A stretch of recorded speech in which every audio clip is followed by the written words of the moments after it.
Hey Saints, well, I decided I had to follow up on this whole announcement from the Sanhedrin that they picked a high priest. So if you haven't heard, although I think there's been several videos out there already, and by now probably dozens of reposts of this kind of article, but the Sanhedrin selected a high priest. And part of this was because the upcoming celebration of Yom Kippur, they wanted to be sure that if there was any chance that they could do the required sacrifice in the temple, that they had the high priest that could perform it. And they picked this Rabbi Baruch Kahane, I think is his name. I don't know how exactly you pronounce that. And he's been involved in all the training of the temple priests and all this, and so, you know, he's qualified. Yeah, the Kohen Gadol, the high priest. So he's qualified to do this, and you think, well, the temple's not built yet, but here's the important thing is we do not need a miraculous occurrence like the sudden appearance of a temple descending from heaven onto the Temple Mount to make this decision relevant, explained Rabbi Weiss. The only obstacle preventing the temple service today is the political issue. If that should suddenly change, as it very well could, we would be required to begin the temple service immediately. It's therefore necessary that we have a candidate prepared to fill the role of high priest, especially now that we have a Kohanim prepared to serve in the temple. And that's, I think this is, I know every article now is getting to be bombshell, but this is just bombshell.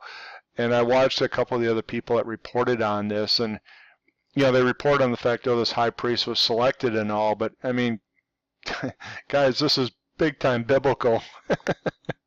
Let me bring something up here, my favorite tool. Cut me some slack here while I bring it into view. So a couple other people doing videos on this topic today already brought up this thing in Revelation 11 here, where it talks about measuring the temple and leave out the high court and all that. That's, you know, that's real interesting because this is where the two witnesses are going to show up, and this is the midpoint of the tribulation. The bigger deal, the bigger deal is back here in Daniel, and I'm sure bing, bing, bing, you guys know where I'm going, but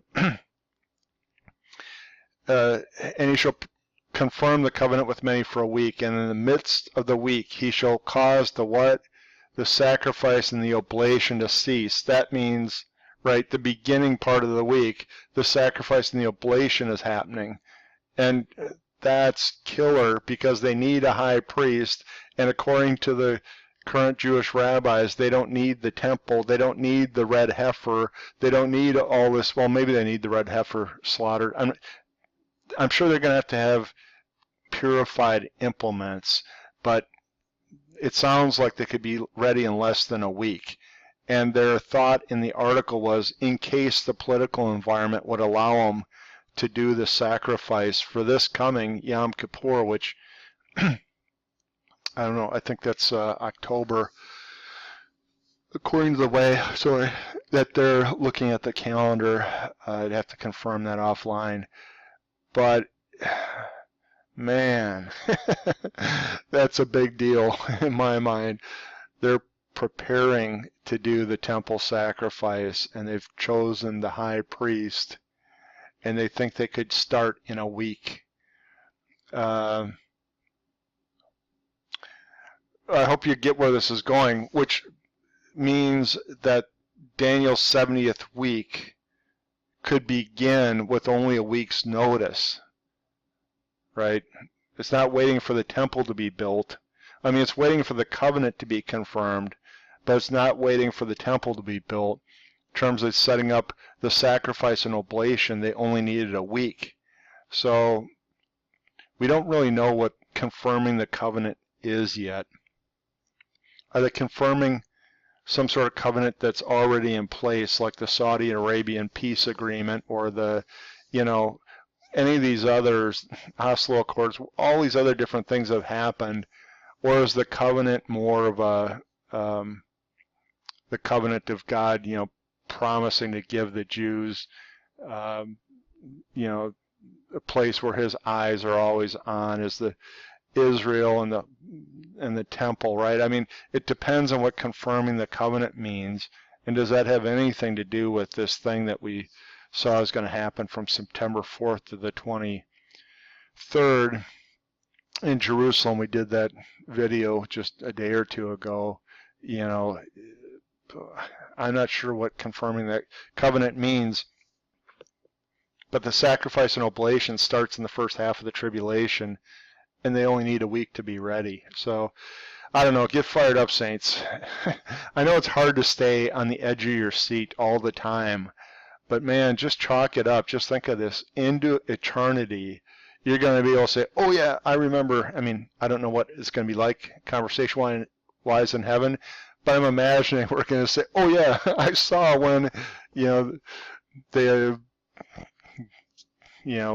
made this high priest announcement. Now, Jesus is the high priest right now. I'm not buying into, any of this Judaic worship, because none of this is necessary. The priesthood isn't necessary. The high priest isn't necessary. The temple isn't necessary, because all that's been fulfilled in Christ. But since Daniel tells us that sacrifice and oblation will end at the midpoint of the tribulation, it means it began in the beginning of the tribulation, and the fact that they claim they can start the sacrifice and oblation even without the temple means that we could be really close to the tribulation, really close to the confirming of the covenant, in theory, right? And this could still be true.